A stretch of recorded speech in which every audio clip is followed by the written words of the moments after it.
जय हिंद साथियों, वंदे मातरम। आप सभी लोगों का फिर से स्वागत है आपके अपने यूट्यूब चैनल मिशन एसएससी की ऑफिशियल चैनल पे। आज का सेशन साथी आपके लिए वेरी इंपॉर्टेंट सेशन होने वाला है। इंपॉर्टेंट इसलिए क्योंकि आज का जितना भी हम क्वेश्चन देखने वाले हैं ये आपका रेलवे एग्ज़ाम में कई बार यानी कि बार बार आपका यह प्रश्न पूछा गया है, ठीक है ना। ये आपका देखिए जितना भी हम प्रश्न आज डिस्कशन करने वाले हैं ये कई बार आपका एग्जाम में पूछा गया पेपर है, तो बहुत ही ज़्यादा इंपॉर्टेंट सेशन आपके लिए होने वाला है। तो एक बार सभी बच्चे जल्दी से सेशन को लाइक करके शेयर कर देंगे अपने सभी साथियों के पास जो रेलवे की तैयारी कर रहे हैं, ताकि सभी बच्चे जल्दी से क्लास में जुड़ जाएँ। तो चलिए आज का क्वेश्चन नंबर फर्स्ट देखते हैं। क्वेश्चन नंबर फर्स्ट क्या कह रहा है, निम्नलिखित में से कौन भारत के पहले रक्षा मंत्री हैं? KM. Cariappa, Sardar Patel, N Gopalaswami Iyengar या फिर मौलाना आज़ाद।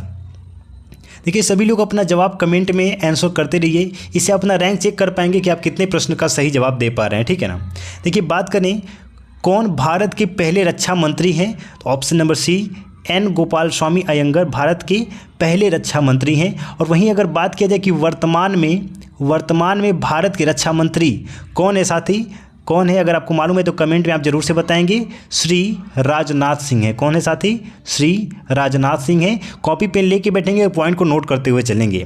देखिए आपका ये जितना भी हम पेपर आज डिस्कशन कर रहे हैं ये आपका एग्जाम में बार बार पूछा गया, ठीक है ना, कई बार रिपीटेड है, तो बहुत ही ज़्यादा इंपॉर्टेंट सेशन है आपका आज के लिए, ठीक है ना। क्वेश्चन नंबर 2, कौन सा यंत्र समुद्र की गहराई मापने के लिए ध्वनि तरंगों का उपयोग करता है? रडार, सोनार, अल्टीमीटर या फिर वेंचुरी मीटर? देखिए समुद्र की गहराई मापने के लिए ध्वनि तरंगों का उपयोग करता है कौन? ऑप्शन नंबर बी सोनार। कौन सा? ऑप्शन नंबर बी सोनार। देखिए रडार का उपयोग किसके लिए किया जाता है? रडार देखिए किसी भी वस्तु की स्थिति या फिर गति मापने के लिए रडार का उपयोग किया जाता है।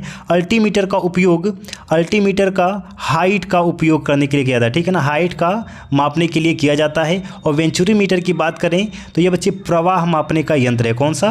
प्रवाह मापक यंत्र है। चलिए क्वेश्चन नंबर 3, कौन सा भारतीय राज्य सुनहरे रंग के मूंगा तसर का विश्व में सबसे बड़ा उत्पादक है? असम, उड़ीसा, पश्चिम बंगाल या फिर कर्नाटक? देखिए कौन सा भारतीय राज्य सुनहरे रंग के मूंगा तसर का विश्व में सबसे बड़ा उत्पादक है? Option number A Assam. Option number A is the right answer, Assam.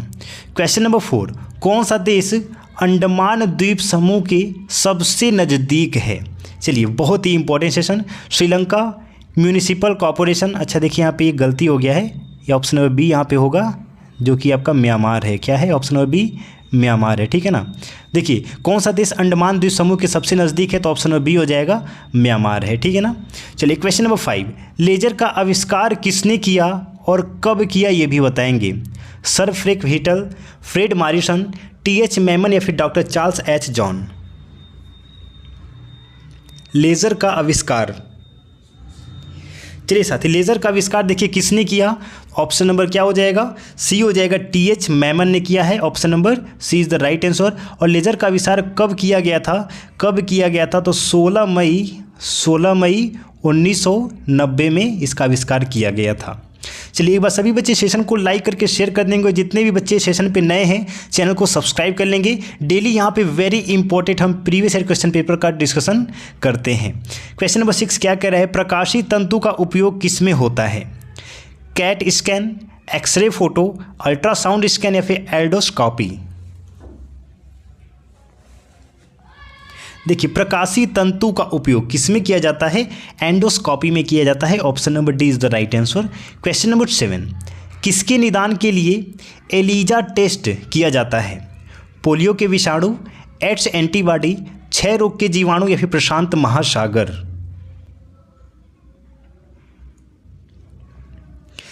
देखिए बात करें एलिजा टेस्ट किसके लिए उपयोग किया जाता है, किसका निदान करने के लिए?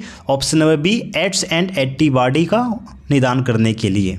चलिए क्वेश्चन नंबर 8, किस महासागर को हेरिंग पॉन्ड के रूप में भी जाना जाता है? आर्कटिक महासागर, हिंद महासागर, अटलांटिक महासागर या फिर प्रशांत महासागर? देखिए हेरिंग पॉड के रूप में जाना जाने वाला महासागर कौन सा है? ऑप्शन नंबर सी अटलांटिक महासागर। Option number C is the right answer. Question number 9, किस उर्वरक में उच्च नाइट्रोजन सांद्रता होती है? ऑप्शन नंबर ए हो जाएगा देखिए यूरिया में। मैंने आपको ये कई बार बताया है किस उर्वरक में उच्च नाइट्रोजन सांद्रता होती है, तो ऑप्शन नंबर ए हो जाएगा यूरिया में। क्वेश्चन नंबर 10, किन शासकों ने एलोरा मंदिरों का निर्माण किया और एलोरा मंदिर का निर्माण कब हुआ था ये भी बताएंगे? चालुक्य, शुंग, राष्ट्रकूट या फिर पल्लव? एलोरा मंदिर देखिए बहुत ही इंपॉर्टेंट है ये। देखिए बात करें एलोरा मंदिर का निर्माण कब हुआ था, सबसे पहले हम ये जान लेते हैं। तो 759 ईस्वी से लेके 982 ईस्वी तक, यानी कि इसके बीच में इसका निर्माण हुआ था। किसका? एलोरा का मंदिरों का। और किन शासकों ने इसका निर्माण करवाया था? तो ऑप्शन नंबर सी, राष्ट्रकूट शासकों ने। Option number C is the right answer. चलिए क्वेश्चन नंबर 11, मधुमेह के रोगियों द्वारा उपयोग की जाने वाली स्वीटेक्स में कितनी ऊर्जा होती है? 5 कैलोरी, 10 कैलोरी, 100 कैलोरी या फिर 0 कैलोरी? ऑप्शन नंबर ए हो जाएगा 5 कैलोरी। क्वेश्चन नंबर 12, मानव शरीर में सबसे ज़्यादा पाया जाने वाला तत्व कौन सा है? ऑक्सीजन, लोहा, कार्बन या फिर नाइट्रोजन? देखिए बहुत ही नॉर्मल सा क्वेश्चन पूछा जा रहा है आपसे रेलवे में, बहुत ही बेसिक लेवल का क्वेश्चन है। मानव शरीर में सबसे ज़्यादा पाए जाने वाला तत्व कौन सा है? ऑक्सीजन है। क्या है? ऑक्सीजन, जिसका केमिकल फॉर्मूला क्या होता है? O2 होता है। लोहा का क्या होता है? Fe होता है। देखिए IUPAC नेम आपसे पूछा जाएगा, केमिकल का नेम आपसे 100% पूछा जाएगा, तो याद करके जाइएगा।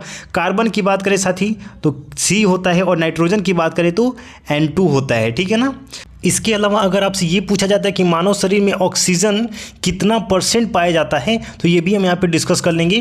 देखिए कार्बन कितना पाया जाता है सब कुछ हम यहाँ पे जान लेंगे। साथ ही एक सेकंड में आपको कलर चेंज कर लेता हूँ यहाँ पे। चलिए देखिए कार्बन कितना पाया जाता है? मानव शरीर के वजन का लगभग 18.5%। हाइड्रोजन मानव शरीर के वजन का लगभग 9.5%। और नाइट्रोजन की बात करें तो मानव शरीर के वजन का लगभग 3.2% पाया जाता है। कार्बन का केमिकल फॉर्मूला C, हाइड्रोजन का क्या होता है? H2 एंड नाइट्रोजन का N2 होता है। चलिए अगला प्रश्न क्या कह रहा है देखते हैं। एक बार सभी बच्चे सेशन को लाइक करके शेयर कर देंगे और चैनल को सब्सक्राइब कर लेंगे जितने बच्चे सेशन पे नए हैं। किस वन में वर्ष के लघु अथवा लंबी ऋतु के लिए वृक्ष पर्णविहीन हो जाते हैं? सदाबहार वन, मैंग्रोव वन, कांटेदार वन या फिर पर्णपाती वन? देखिए किस वन में वर्ष के लघु अथवा लंबी ऋतु के लिए वृक्ष पर्णविहीन हो जाते हैं? ऑप्शन नंबर डी हो जाएगा पर्णपाती one.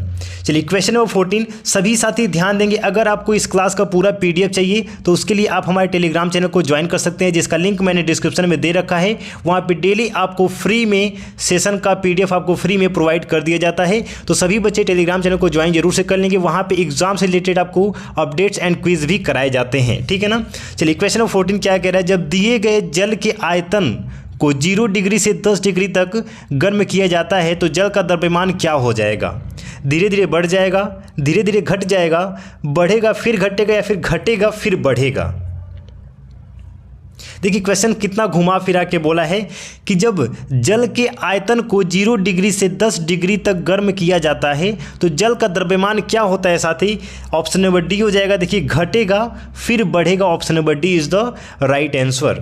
Question number 15, Pushkar Mela कहाँ लगता है? बहुत ही आसान सा प्रश्न। जोधपुर, अजमेर, जयपुर या फिर उदयपुर? और इसका जवाब सभी लोग, सभी प्यारे बच्चे कमेंट में इसका आंसर करेंगे। मैं इसका जवाब नहीं बताऊंगा।